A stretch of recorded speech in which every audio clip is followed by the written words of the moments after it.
सुप्रभात बच्चों। बच्चों देखिए, जब हम सुबह उठते हैं तो सुबह उठने पर यानी हर एक की दिनचर्या की जो शुरुआत है वो अलग अलग ढंग से होती है। देखिए, कोई सुबह टहलने के लिए जाता है, कोई सुबह भगवान के गीत सुनता है, कोई सुबह पूजा पाठ करता है, कोई प्रार्थना सुनता है या प्रार्थना करता है। तो आप लोग भी देखिए, जब तैयार होकर स्कूल में आते हो तो हमारी जो असेंबली होती है, असेंबली में भी हम प्रार्थना गाते हैं। तो प्रार्थना का मतलब क्या है कि हमारी जो दिन की शुरुआत है वो हमारी जो मन की शांति के लिए, अच्छी शुरुआत के लिए हम प्रार्थना गाते हैं, प्रार्थना करते हैं। तो देखिए, आज इसी प्रकार की एक छोटी सी प्रार्थना जो है हमें शंभू प्रसाद श्रीवास्तव इन्होंने लिखी हुई ये प्रार्थना है, उसके बारे में हमें आज पढ़ना है। तो बच्चों, पेज नंबर 4 आपको निकालना है। Page number 4।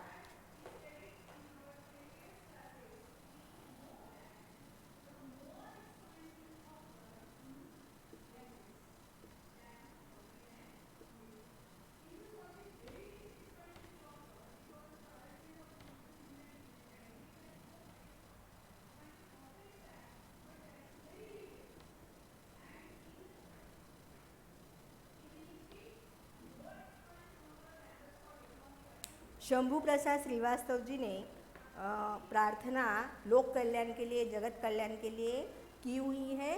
देखिए उस प्रार्थना में वो क्या कहते हैं। सब सुखी हो, सब निरोगी, दुख मिटे संसार से, सब भला देखे, यही है प्रार्थना हरिद्वार से। देखिए बच्चों कि कवि जो है क्या कहता है, प्रार्थना क्या करता है कि सब सुखी हो, सब निरोगी। इस दुनिया में जितने भी लोग हैं वो सब सुखी होने चाहिए। और सब कैसे होने चाहिए? निरोगी होने चाहिए। सुखी मतलब उनके जीवन में जो दुख है, संकट है, मुसीबत आदि का सामना उन्हें ना करना पड़े, यानी सुखी सुख उनके जीवन में हो। यानी जो चाहे उनके मन के अनुसार अच्छी बातें होनी चाहिए। यानी सब सुखी हो, सब निरोगी। देखिए, निरोगी मतलब स्वस्थ।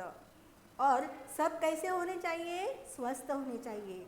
बच्चे देखो, अभी जब हम एक दूसरे से फ़ोन करते हैं तो फ़ोन पर अब पूछते हैं कि भाई कैसे हो आप, सब अच्छा है ना, सब स्वस्थ तंदुरुस्त है ना। क्योंकि आज की जो परिस्थिति है कुछ अलग है कि नहीं। कोरोना की वजह से यानी बहुत डर फैला हुआ है और हर एक चाहता है कि हम इससे बचकर रहें। तो इसीलिए कवि कहते हैं कि सब सुखी हो, सब निरोगी।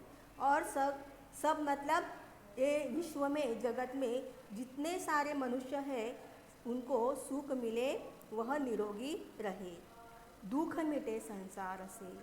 और देखिए, इस संसार से किसको मिटाना चाहते हैं?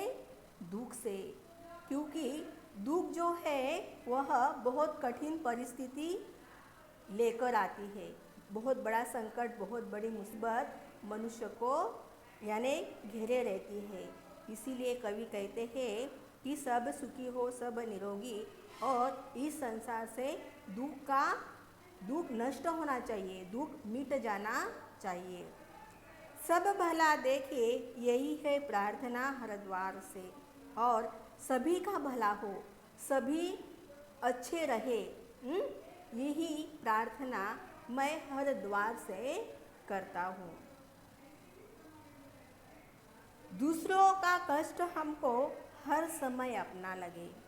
देखिए बच्चों, जो लोग हैं, जो दूसरे लोग हैं, जो दुखी है, कष्टी है, मुसीबत में है, जिनके ऊपर कोई समस्या या संकट आया हुआ है, ऐसे लोगों का जो कष्ट है, वह दुख है, वह हमें सदा अपना लगना चाहिए। ऐसा नहीं है कि वो दुखी है तो हमें उससे कोई लेना देना नहीं, हम सुखी है ना, बस सारी दुनिया सुखी है, नहीं, इसको इंसानियत नहीं कहते। तो दूसरों को दुखी देखकर हमें भी एहसास होना चाहिए, उसके दुख का एहसास होना चाहिए, यानी मनुष्य के अंतर्गत सहानुभूति होनी चाहिए। दूसरों का कष्ट हमको हर समय अपना लगे, और इस प्रकार से जो दुखी लोग हैं, कष्टी लोग हैं, उनका जो समय है वह हमें अपना लगे। हर दुखी को दे सहारा, भावना ऐसी जगे। और बच्चों देखिए, इस दुनिया में जो भी दुखी है, जिनके ऊपर संकट आया हुआ है, ऐसे लोगों को हमें सहारा देने की भावना जगनी चाहिए, उनकी मदद करने की भावना हमारे अंदर होनी चाहिए। धर्म सेवा हो हमारा। देखिए, हमारा धर्म कौन सा होना चाहिए? सेवा का धर्म होना चाहिए। जिसे भी हमारी ज़रूरत है, जिन जिन लोगों को हमारी ज़रूरत है, उन तक हमें पहुंचना है, उन लोगों की सेवा हमें करनी है। धर्म सेवा हो हमारा, सुख मिले उपकार से। और देखिए बच्चों, हमें सुख कब मिलेगा? जब हम दूसरों के ऊपर उपकार करेंगे, दूसरों का दर्द को पहचानेंगे, दूसरों को मदद करेंगे, तब भी हमें क्या मिलेगा? सुख मिले उपकार से। और इस प्रकार से हम दूसरों के ऊपर उपकार करके, उनकी मदद करके ही हमें सुख मिलता है या मिलना चाहिए। धर्म सेवाओं हमारा, सुख मिले उपकार से, भला सभी देखे, यही है प्रार्थना हर द्वार से। और देखिए बच्चों, सबका भला हो, इस दुनिया में, जगत में, विश्व में जो जो भी है, उन सबका भला हो, यही प्रार्थना कवि जो है हर द्वार से करना चाहते हैं। काम आए हम किसी के, रोज यह अवसर मिले। देखिए बच्चों, जो लोग दुखी है, कष्टी है, ऐसे लोगों के लिए हम काम आना चाहिए। और यही अवसर जो है, दूसरों की मदद करने का अवसर हमें रोज मिलना चाहिए। उसको ही खुद किस्मत जो है कह सकते हैं। बुराई से बचते रहे हम, स्नेह जीवन भर मिले। देखिए, हमें किससे बचना है? बुराई से बचना है। किससे बचना है बच्चों? बुराई से हमें बचना है। और बुराई से बचते रहे हम, स्नेह जीवन भर मिले। और इस प्रकार से हम बुराई से बचना चाहते हैं, और लोगों का जो प्यार है, प्रेम है, स्नेह है, वो जीवन भर प्राप्त करना चाहते हैं। एक भी चेहरा न भीगे आंसुओं की धार से। और देखिए, सब लोग कैसे सुखी, आनंदित, उत्साहित हमें दिखना चाहिए। दुख के कारण किसी के भी आंखों में आंसू नहीं होने चाहिए। सब भला देखे, यही है प्रार्थना हर द्वार से। और इस प्रकार से सभी का भला हो, यही प्रार्थना जो है कवि करना चाहते हैं। देखिए, संक्षेप में और एक बार मैं स्पष्टीकरण बताती हूँ कि पहला जो स्टांजा है, पंक्तियाँ है, उसमें क्या कहा है कि सब सुखी होने चाहिए, सभी लोग निरोगी होने चाहिए, और इस दुनिया से जो दुख है वो दुख पूरी तरह से मिट जाना चाहिए। इसमें देखिए दूसरी पंक्तियों में कि कवि क्या कहते हैं कि जो दुखी लोग हैं, कष्टी लोग हैं, ऐसे लोगों के लिए हमें कुछ ना कुछ करना चाहिए, मतलब उनकी मदद हमें करनी चाहिए और दुखियों को सहारा देना चाहिए। और हमारा धर्म कैसा होना चाहिए? सेवा का होना चाहिए। सेवा भाव हमारे अंदर होनी चाहिए। और जो आखिरी की पंक्तियाँ हैं, देखिए उसमें क्या कहा है कवि ने कि हम हमेशा जो दुखी लोग हैं, मुसीबत में फंसे हुए हैं, जो बीमार है, अपाहिज है, ज़रूरतमंद है, ऐसे लोगों के काम में हम आना चाहिए, और यह अवसर हमें रोज़ मिलना चाहिए। कितनी बार मिलना चाहिए? तो रोज़ मिलना चाहिए ये अवसर हमें, और हमें बुराई से बचकर रहना है, और हमेशा दूसरों का जो प्यार है, स्नेह है, वो हमें मिलते रहना चाहिए। उसके बाद इस दुनिया में एक भी चेहरा ऐसा नहीं दिखना चाहिए कि जिनकी आंखों में आंसू हो। सारे लोग सुखी और आनंदित दिखना चाहिए, ऐसा कवि कहते हैं। तो बहुत ही नेक विचार और प्रार्थना जो है शंभू प्रसाद श्रीवास्तव ने की हुई है जगत कल्याण की।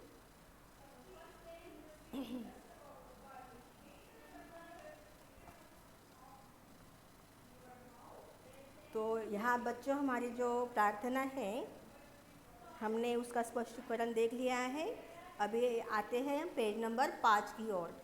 तो पेज नंबर 5 पर देखिए ये स्वाध्याय दिया हुआ है। तो स्वाध्याय में प्रश्न पहला, सुने हुए दोहे या प्रार्थनाएं सुनाओ। आपने जो दोहे वगैरह सुने होंगे, कबीर के दोहे सुने हैं आप लोगों ने? नहीं सुने हैं तो देखो, कबीर वाणी जो है कबीरदास की बहुत ही सुंदर, यानी जीवन का जो सत्य है, मनुष्य के स्वभाव का सत्य है, उन्होंने बहुत ही अच्छे ढंग से दोहों के माध्यम से गाया हुआ है, और बहुत ही सुरीली आवाज़ में वह गाया हुआ है। और कोई प्रार्थना अगर आपको आती होगी तो भी आप सुना सकते हैं। उसके बाद देखिए आपको जो शब्द दिए गए हैं उन शब्दों को आपको क्या करना है कि वर्णमाला के क्रम से उसको लगाना है। वर्णमाला में जैसे अ, आ, ई ऐसा क्रम आता है ना, तो इसी क्रम से आपको ये जो शब्द है वो लिखने हैं। तो देखिए पहला शब्द कौन सा आएगा इसमें? पहला वर्ण कौन सा आता है? स्वर अ। तो अ से किस शब्द की शुरुआत हुई है? अ से अली। अ से अली शब्द की शुरुआत हुई है। इसको अपनी नोटबुक में लिखना है। उसके बाद अ के बाद आता है आ से कौन सा शब्द है? आचार्य।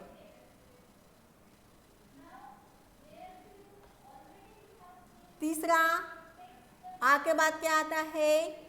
ई से कौन सा शब्द है? इल्ली। उसके बाद बड़ी ई आती है ना? बड़ी ई से कौन सा शब्द है इसमें? देखो, ईमान। बड़ी ई के बाद कौन सा आता है? ऊ आता है ना? ऊ से देखिए उत्तम। उसके बाद ऊ के बाद क्या आता है? बड़ा ऊ आता है ना? तो बड़े ऊ से कौन सा शब्द है? ऊर्जा। उसके बाद 7 नंबर पर कौन सा आता है? रुरुषिका।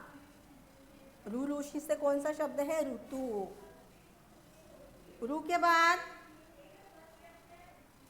कौन सा आता है?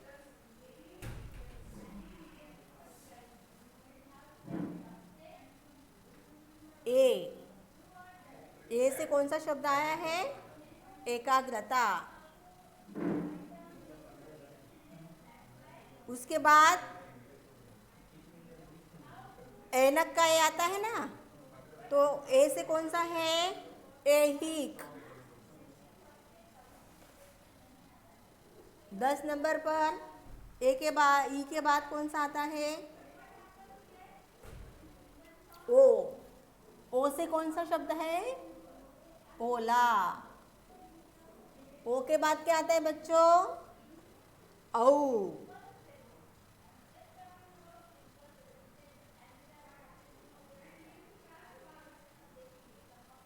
दस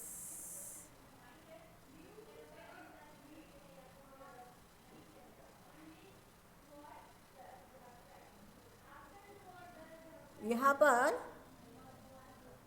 अ आया हुआ है,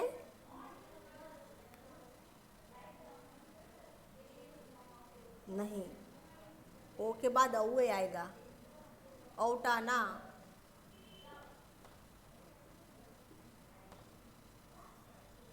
फिर औ के बाद आएगा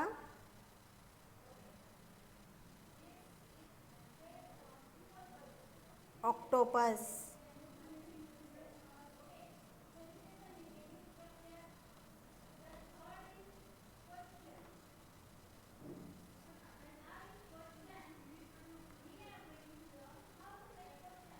उसके बाद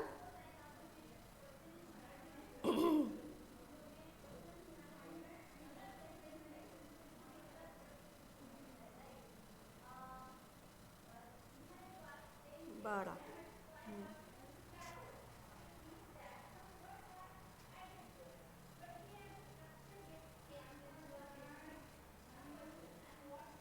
औ के बाद कौन सा आएगा?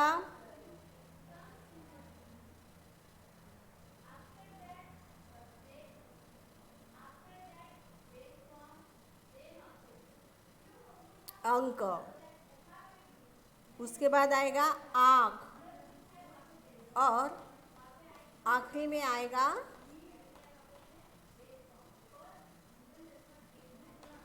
इस प्रकार से।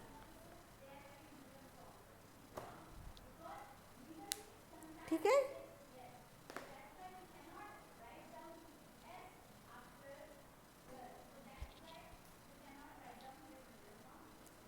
तीसरा देखिए, इस कविता से अपनी पसंद की 5 पंक्तियाँ पढ़ो। जो पंक्तियाँ आपको अच्छी लगी होगी उन पंक्तियों को आपको पढ़ना है। ठीक है, प्रश्न क्रमांक 4, एक शब्द में उत्तर लिखो। देखिए यहाँ पर, सब कैसे हो? कैसे हो कवि कैसे कहते हैं सबको? कैसे होने चाहिए कवि? सब सुखी और निरोगी होने चाहिए। दूसरा, दूसरों का कष्ट हमको हर समय कैसा लगना चाहिए? दूसरों का कष्ट अपना लगना चाहिए। हमारा धर्म क्या होना चाहिए? कौन सा होना चाहिए हमारा धर्म? सेवा करना। ठीक है, नेक्स्ट, हम किससे बचते रहे? किससे बचना है हमें? बुराइयों से हमें बचना है। आखिरी का देखिए, सबको जीवन भर क्या मिलता रहे? सबको जीवन भर स्नेह और प्रेम जो है मिलता रहना चाहिए। और ये देखिए, कौन सा ड्रेस पहना हुआ है? शेरवानी। लड़की ने क्या पहना हुआ है? चूड़ीदार। लड़के ने क्या पहना है? कुर्ता पैजामा। उसका नाम आपको नीचे लिखना है। देखिए, उसके बाद इस लड़के ने क्या पहना है? कौन सा ड्रेस पहना है? Coat pant. इस महिला ने साड़ी, और इस लड़की ने क्या पहना है? शर्ट और पैंट। तो इस प्रकार से आपको लिखना है चित्र के नीचे। मैं आपको जो है एक शब्द में उत्तर लिखो सीक्वेंस के साथ अच्छी तरह से सेंड करूंगी क्वेश्चन आंसर, वो आपको नोटबुक में लिखना है। तो ये हो गया आज का आपका होमवर्क। तो बच्चों यहाँ पर हम रुकते हैं। ठीक है, धन्यवाद।